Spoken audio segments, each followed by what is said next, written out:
Vous souvenez-vous de l'époque où les films d'action se contentaient de lâcher une bande de commandos baraqués dans la jungle, en laissant présager une menace bien pire? Réalisé par John McTiernan et distribué par la 20th Century Fox, Predator Suit Dutch, incarné par Arnold Schwarzenegger, à la tête d'une équipe de sauvetage militaire d'élite dans la jungle d'Amérique centrale.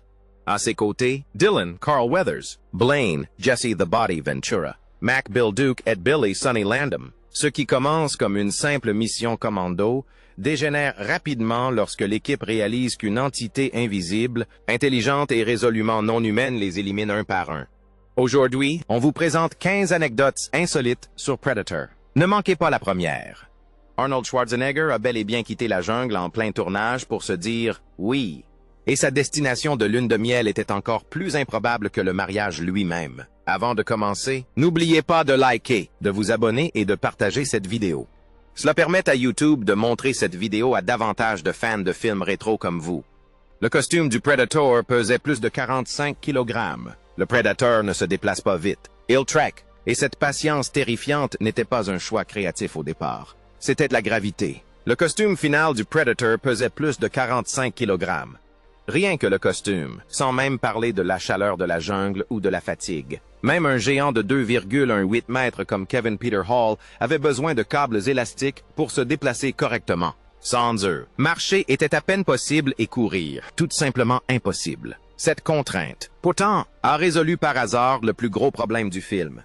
Plus Hall se déplaçait lentement, plus le Predator devenait terrifiant. À l'intérieur du masque, la visibilité était quasi nulle. Hall mémorisait ses déplacements avant chaque prise et faisait confiance aux autres pour ne pas se mettre en travers de son chemin.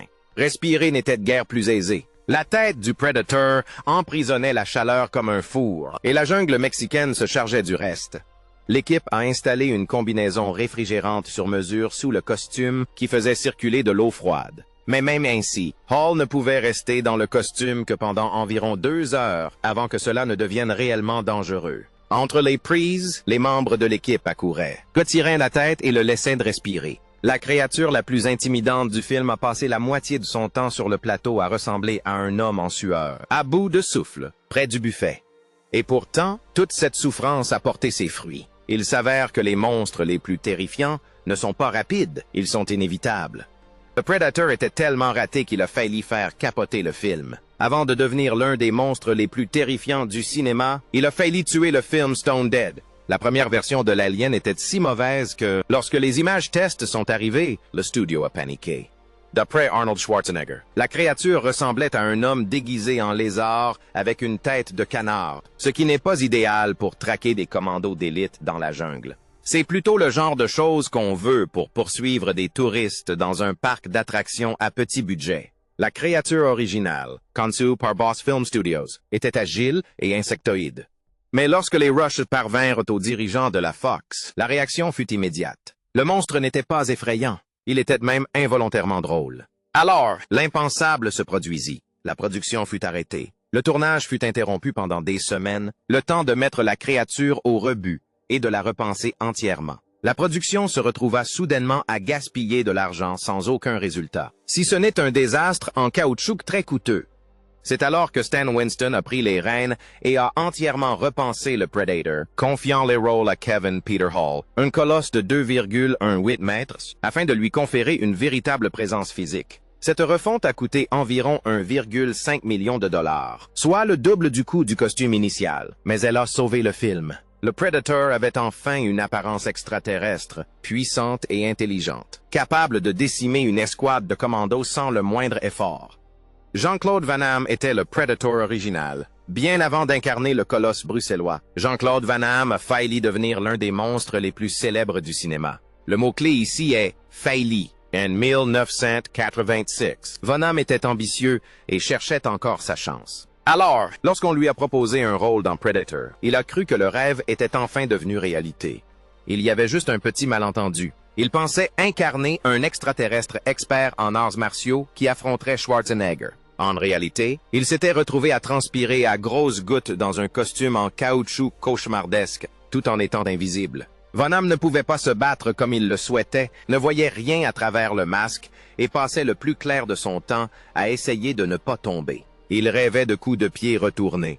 Les réalisateurs voulaient une filature silencieuse. C'était incompatible dès le départ. La suite dépend de la version que l'on préfère. Von Hamm a déclaré avoir été frustré et être parti de son propre chef. D'autres sources proches de la production affirment qu'il a été renvoyé après que les tensions aient dégénéré. La vérité se cache probablement quelque part au cœur de la jungle mexicaine, baignée de sueur et de regrets.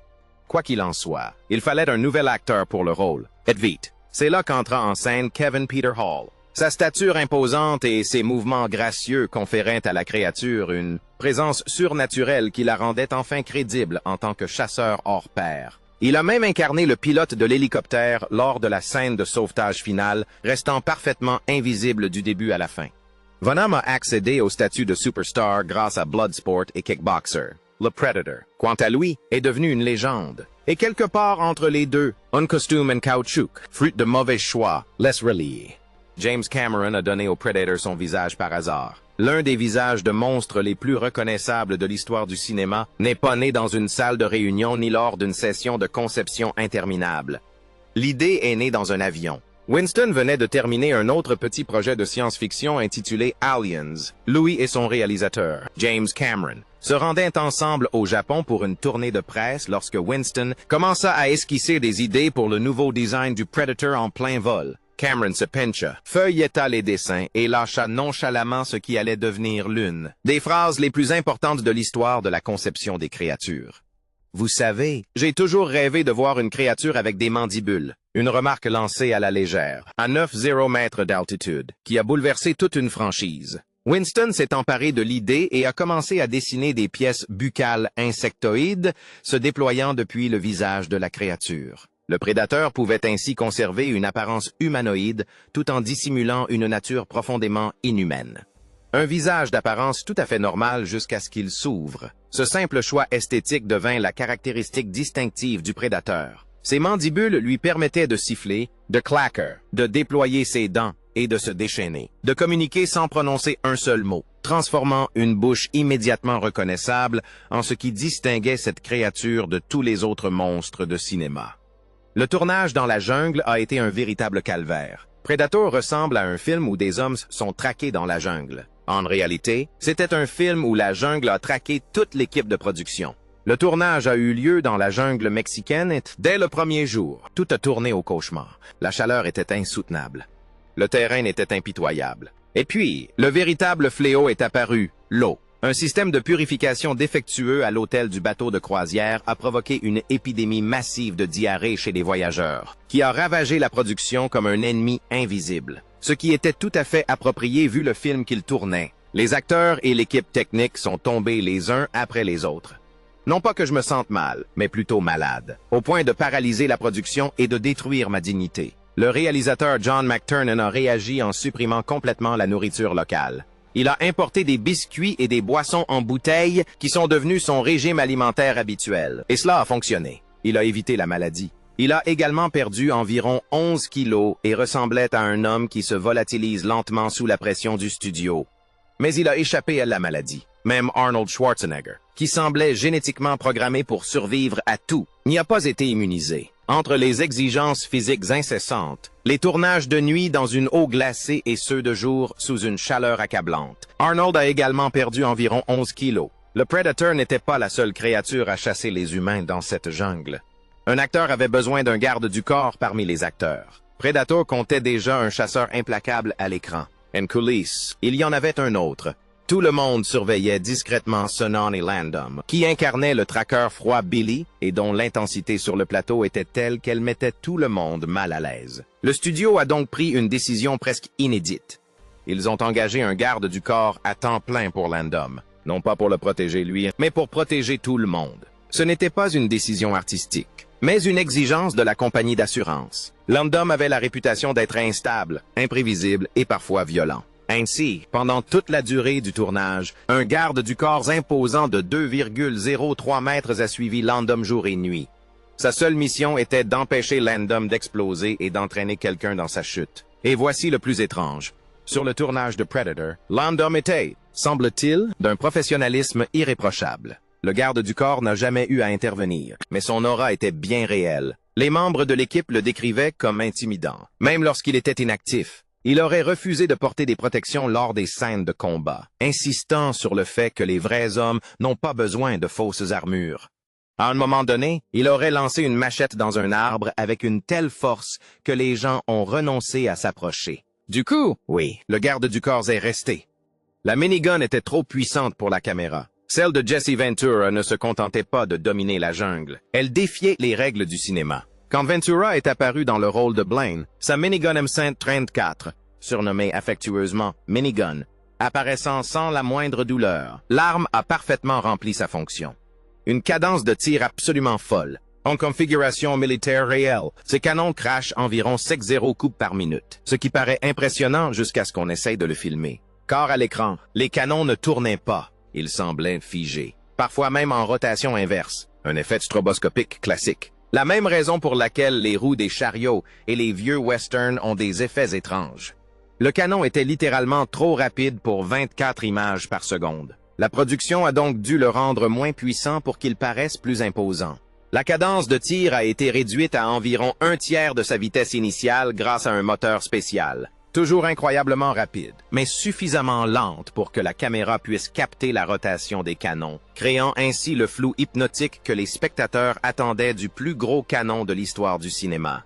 Le sang du Predator était en fait un mélange de bâtonnets lumineux et de lubrifiants. Son sang vert fluorescent évoque une technologie extraterrestre de pointe, mais en réalité, il ressemblait davantage à une expérience scientifique improvisée, dans des conditions d'hygiène douteuses. Rien de high-tech là-dedans. L'équipe des effets spéciaux a simplement ouvert des bâtonnets lumineux, versé le liquide fluorescent dans un seau et l'a mélangé à du lubrifiant. Le liquide fluorescent donnait au sang son étrange éclat néon. Le lubrifiant K lui conférait une consistance épaisse, lui permettant d'adhérer, de s'étirer et de suinter au lieu de couler comme de l'eau. Ensemble, ils créaient une substance à l'aspect véritablement extraterrestre. Surtout sur le sol sombre de la jungle. Bien sûr, il y avait un hic. Le liquide fluorescent ne résiste pas longtemps à l'air libre. La lueur s'estompait rapidement, obligeant l'équipe des effets spéciaux à préparer constamment de nouvelles solutions, à chaque prise, sans cesse. Et puis, il y avait la partie que personne n'envie. Kevin Peter Hall, l'homme dans le costume du prédateur, devait garder le mélange dans sa bouche et le recracher pour simuler le sang de la créature. Non toxique et techniquement sans danger, mais apparemment absolument répugnant. Cet homme s'est investi dans le rôle avec un courage qui mériterait une prime de risque. On fait une petite pause avant que la jungle ne devienne encore plus dangereuse. Si vous appréciez cette plongée dans les coulisses chaotiques de Predator, n'oubliez pas de cliquer sur « J'aime ». Cela indique à YouTube que vous souhaitez voir plus d'histoires sur des films qui ont failli tourner n'importe quoi. Et n'hésitez pas à laisser un commentaire avec votre moment préféré de Predator. L'effet d'invisibilité était obtenu grâce à une combinaison rouge vif. Quant à l'effet de camouflage du Predator, il s'agissait en fait d'un type en combinaison rouge pompier errant dans la jungle comme s'il s'était trompé de chemin lors d'une audition de super-héros. La logique était simple et plutôt géniale. Dans une jungle mexicaine luxuriante où règnent le vert, le brun et la misère, la seule couleur qu'on ne verra jamais dans la nature est le rouge vif. L'équipe des effets spéciaux a donc habillé l'acteur incarnant Predator de la tête aux pieds en rouge, a filmé la scène et a fourni au laboratoire un élément facile à isoler sans risquer d'effacer accidentellement la moitié de la forêt tropicale. Cette silhouette rouge devint le contour du Predator, puis vint la véritable astuce. Ils tournèrent chaque scène 2 fois. Une première fois avec le Predator en combinaison rouge arpentant les lieux, puis une seconde fois sans aucun acteur, capturant ainsi un plan net de la jungle déserte en arrière-plan. En post-production, l'équipe des effets spéciaux prit ce plan d'arrière-plan, le réduisit optiquement et l'incrusta image par image sur le fond rouge du Predator. En comprimant un arrière-plan grandeur nature dans un espace réduit, l'image se déformait et se courbait à l'intérieur de la silhouette du Predator, à la manière de la lumière traversant l'eau. Cette distorsion, c'était l'invisibilité, et le résultat était bien plus terrifiant qu'une transparence totale. Le scintillement incitait les spectateurs à se pencher en avant plutôt qu'à détourner le regard, exactement à l'inverse de ce que produisent la plupart des monstres de cinéma. Le cliquetis du Predator provient d'une limule agonisante. Le Predator ne rugit ni ne grogne, il cliquette. Et ce son est glaçant, comme peu de monstres de cinéma y parviennent. Ce n'est pas un hasard. Ce cliquetis caractéristique du Predator a été créé par Peter Cullen, le même homme qui a donné vie à Optimus Prime. Lorsque Cullen a été engagé, les cinéastes ont d'abord hésité à lui montrer la créature. Ils n'étaient même pas sûrs de vouloir lui donner une voix. Cullen a insisté. Pour trouver le son juste, il devait voir ce qu'il était censé être. Alors, ils lui ont montré le visage du prédateur sans masque, et là, tout s'est éclairé. Littéralement, les mandibules, le mouvement humide et charnu, les pièces buccales étranges.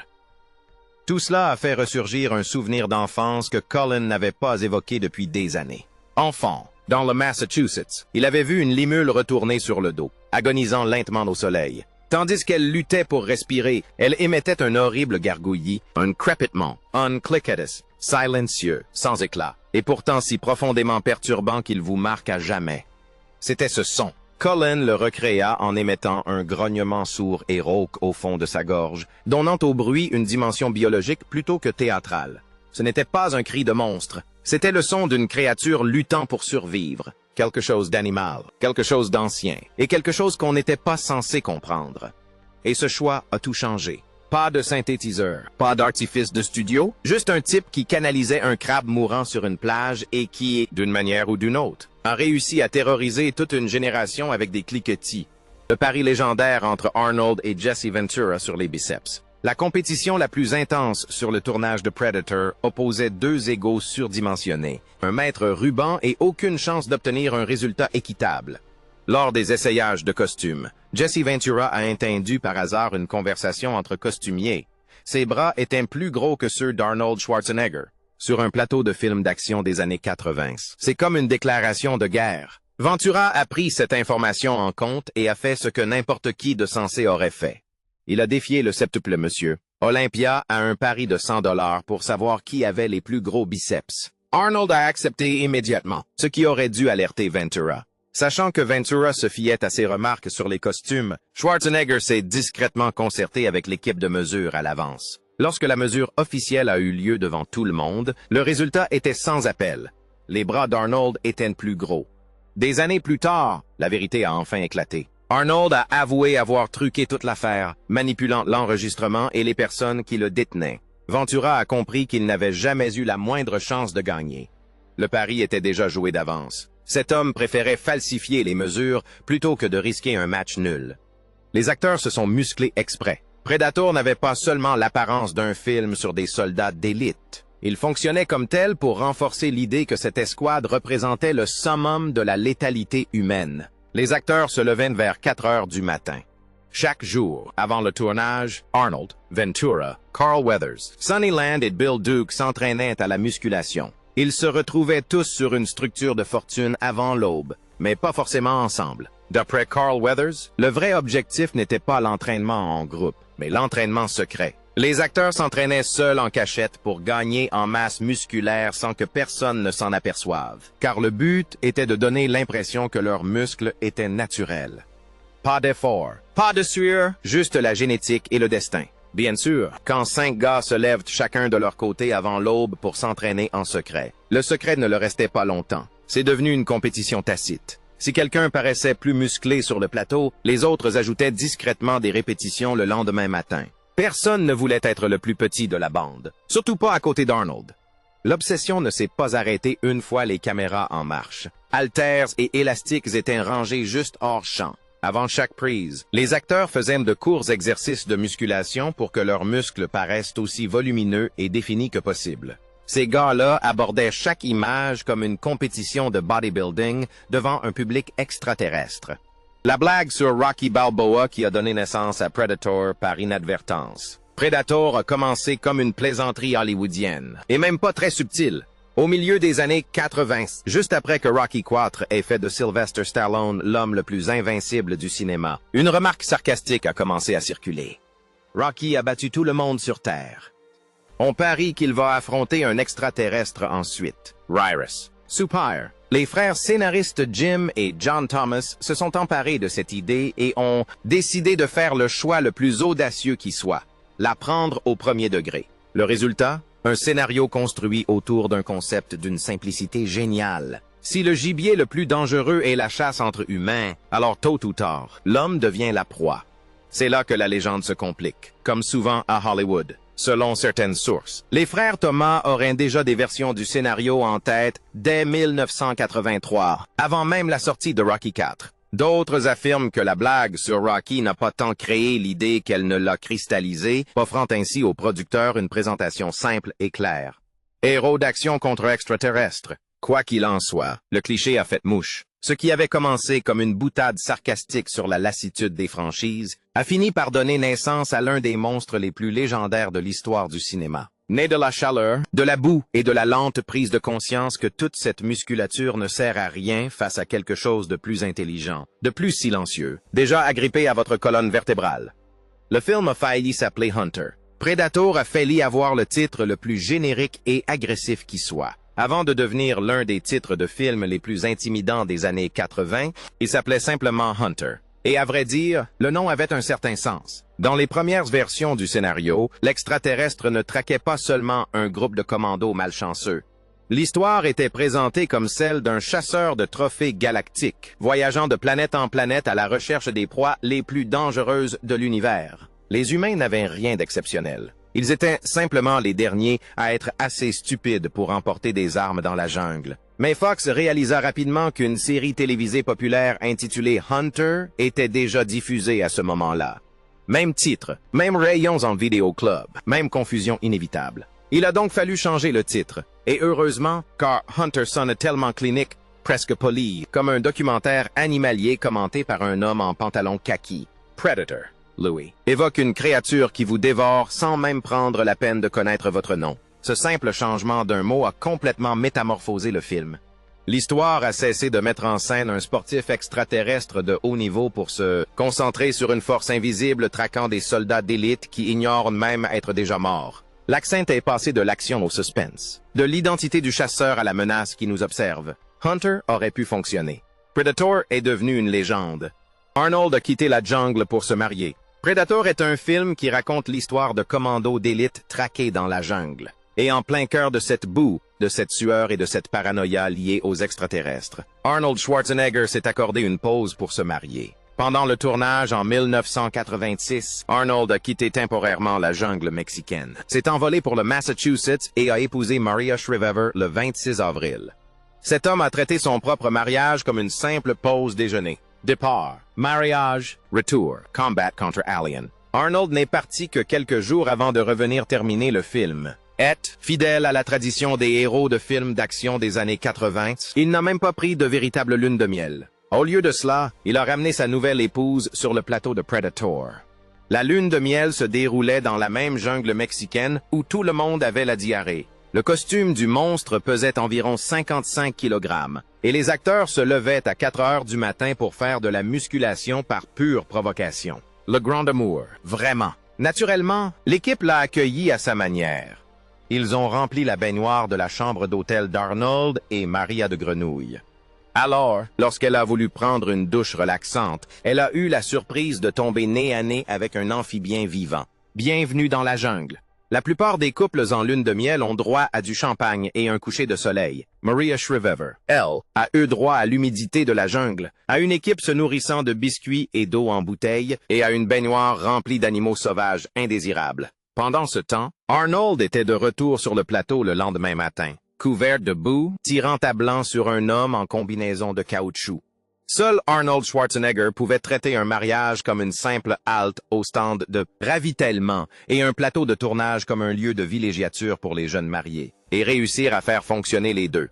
Et voilà, 15 anecdotes insolites et surprenantes sur Predator. Laquelle vous a le plus étonné? Dites-le nous en commentaire et partagez cette vidéo avec un et ami et fan de Predator. N'oubliez pas de liker, de vous abonner et d'activer les notifications. À bientôt!